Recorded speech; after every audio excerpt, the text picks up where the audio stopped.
Record-breaking ang mga Pilipinong nag-apply ng fiancé visa sa Amerika noong nakaraang taon. Ang good news, asahan daw na iikli ang paghihintay ng appointment para sa lahat ng US visa na may puntong umabot sa 2 taon. Ang pambihirang pasilid sa US Embassy sa Maynila at mga tip para magka-visa sa pagtutok ni JP Soriano.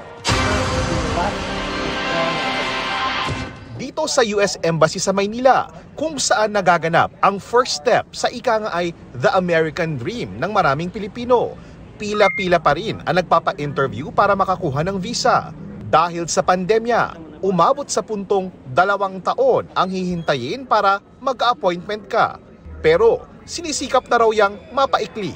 Inaasahang aabot sa 325,000 US visa ang mapoproseso ngayong taon. It is now about 4 to 5 months. We're hoping to have it within 2 to 3 months by the end of the year.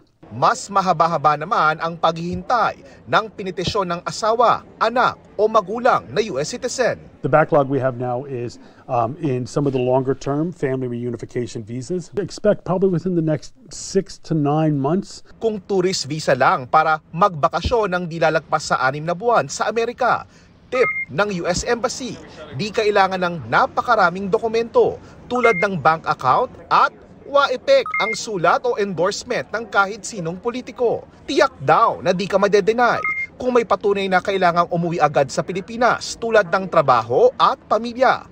Ang 3 bagay daw na dapat tandaan. Number 1, always tell the truth. Number 2, don't use a lot of these maybe agencies that are being scammers. Don't believe that there is a checklist because none of that stuff exists. And number 3, rely on the official information that we have available on all of our websites.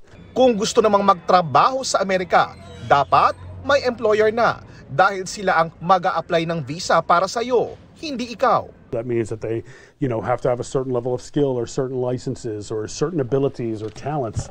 Meron ding fiancé visa para madala ng isang US citizen ang kanyang kasintahan sa Amerika. Ang bilang ng nag-apply diyan noong nakaraang taon, record-breaking daw.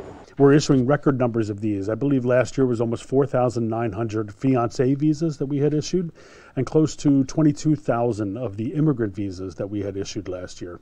Hindi rin daw totoong mas malaki ang tsansang ma-deny ka kung babae ka at di rin totoong mas maraming na-approve kung may balikatan exercises.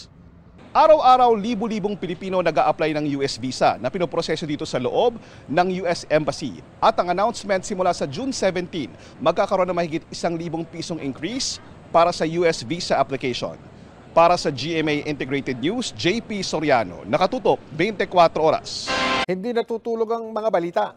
Kaya para sa pinakasariwang balita, mag-subscribe kayo sa aming YouTube channel.